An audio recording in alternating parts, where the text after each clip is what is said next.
नमस्ते।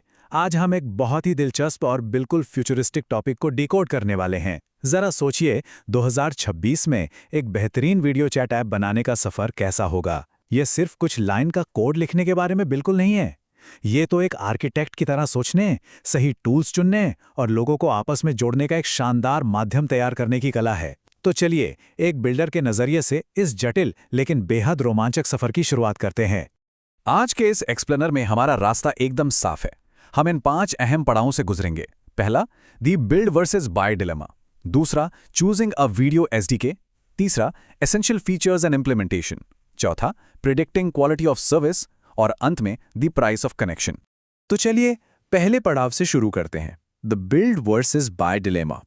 देखिए, जब भी कोई नया वीडियो प्लेटफॉर्म बनाने की सोचता है तो सबसे पहला और शायद सबसे बड़ा सवाल यही होता है, क्या हम सब कुछ बिल्कुल जीरो से बनाएं या फिर मार्केट में पहले से मौजूद टूल्स का स्मार्ट तरीके से इस्तेमाल करें। अब जरा इस नंबर पर गौर कीजिए, $2 लाख, यानी करीब 1.5 करोड़ रुपए। सोर्स डेटा हमें बताता है कि अगर आप वेब आरटीसी जैसे बुनियादी ढांचे पर बिल्कुल शुरुआत से सब कुछ खुद बनाने बैठते हैं तो इसमें 6 से 12 महीने का लंबा वक्त लग सकता है और खर्च $2 लाख तक जा सकता है। मतलब ये समय और पैसे दोनों का ही एक बहुत बड़ा कमिटमेंट है। इसे आप ऐसे समझिए जैसे आप अपना खुद का घर बना रहे हों। अगर आप कस्टम बिल्ड का रास्ता चुनते हैं तो इसका मतलब है खुद ईंटें बनाना और सीमेंट मिलाना। हाँ, आपको हर एक चीज पर 100% कंट्रोल मिलेगा, लेकिन इसमें वक्त, मेहनत और पैसा बहुत लगेगा और बाद में मेंटेनेंस भी खुद ही करनी होगी। दूसरी तरफ, ऑफ द शेल्फ एपीआई या एसडीके का इस्तेमाल करना एक बना बनाया घर खरीदने जैसा है। ये बहुत तेजी से सेटअप हो जाता है, शुरुआती लागत भी कम आती है, लेकिन हाँ, इसमें कस्टमाइजेशन थोड़ा सीमित होता है और आप वेंडर पर निर्भर रहते हैं। मान लीजिए कि आपने रेडीमेड टूल्स यानी बाय का स्मार्ट ऑप्शन चुना है। तो अब हम आते हैं अपने दूसरे सेक्शन पे, चूजिंग अ वीडियो एसडीके। यहां सवाल यह है कि अपनी जरूरत के हिसाब से सही टूल कैसे चुनें। मार्केट में कई शानदार ऑप्शंस मौजूद हैं जो महीनों के काम को कुछ हफ्तों में समेट सकते हैं। इन 3 बड़े प्लेयर्स को ही देख लीजिए। डिजिटल सांबा को यूरोप में होस्ट किया जाता है, जो इसे जीडीपीआर कंप्लायंस के लिए एकदम परफेक्ट बनाता है। अगर आप टेली हेल्थ या एजुकेशन ऐप बना रहे हैं तो ये बेस्ट है। फिर है अगोरा, जिसका नेटवर्क पूरी दुनिया में फैला है और ये गेमिंग या कंज्यूमर ऐप्स के लिए ज़बरदस्त परफॉर्मेंस देता है। और अगर आपका बजट टाइट है लेकिन आपको पूरा कंट्रोल चाहिए तो जित्सी एक बेहतरीन ओपन सोर्स ऑप्शन है, बशर्ते आप अपने सर्वर्स का खर्च खुद उठाने को तैयार हों। तो 2026 में एक एसडीके चुनते वक्त आपको किन बातों का ध्यान रखना चाहिए? सबसे पहले, डेटा कहाँ स्टोर हो रहा है। क्या आपको यूआई यानी यूजर इंटरफेस कस्टमाइज करने की पूरी आज़ादी मिल रही है? क्या आप प्रति मिनट के हिसाब से पैसे देना चाहते हैं या आपका कोई फिक्स्ड बजट है? और सबसे ज़रूरी, क्या वो टूल हिप्पा या जीडीपीआर जैसे प्राइवेसी नियमों का सख्ती से पालन करता है? ये वो सवाल हैं जिनके जवाब आपको पहले से पता होने चाहिए। खैर, रणनीति पर काफी बात हो गई। अब थोड़ा टेक्निकलिटीज में घुसते हैं।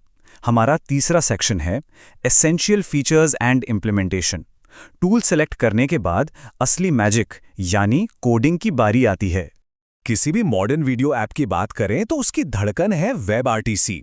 अगर इसे आसान भाषा में समझें तो ये ब्राउजर्स के बीच रियल टाइम कम्युनिकेशन का एक ओपन स्टैंडर्ड है।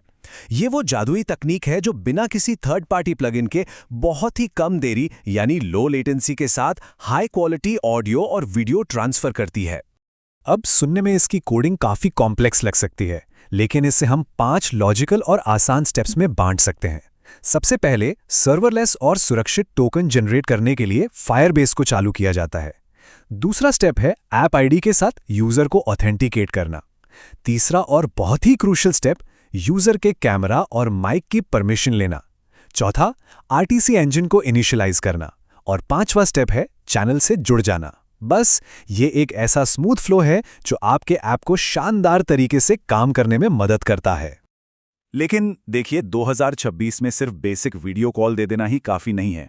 यूजर्स टू एंगेज रखने के लिए आपको कुछ एडवांस्ड फीचर्स देने ही होंगे, जैसे 1:1 और ग्रुप कॉलिंग, टेक्स्ट चैट और पुश नोटिफिकेशंस तो होने ही चाहिए। इसके अलावा एआई बेस्ड नॉइस कैंसलेशन और वर्चुअल बैकग्राउंड्स आजकल मस्ट हैव बन चुके हैं। और हाँ, यूजर की प्राइवेसी को ध्यान में रखते हुए एंड टू एंड इंक्रिप्शन देना तो बिल्कुल मत भूलिएगा।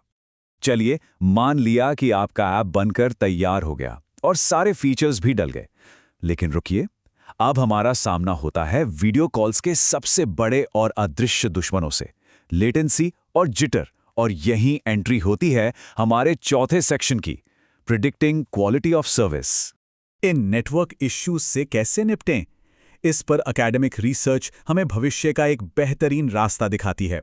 वेनेजुएला की सेंट्रल यूनिवर्सिटी के रिसर्चर्स का कहना है कि वेब आरटीसी में LSTM न्यूरल नेटवर्क्स को इंटीग्रेट करना नेटवर्क क्वालिटी को प्रोएक्टिव तरीके से मैनेज करने की एक बहुत ही सॉलिड स्ट्रैटेजी है।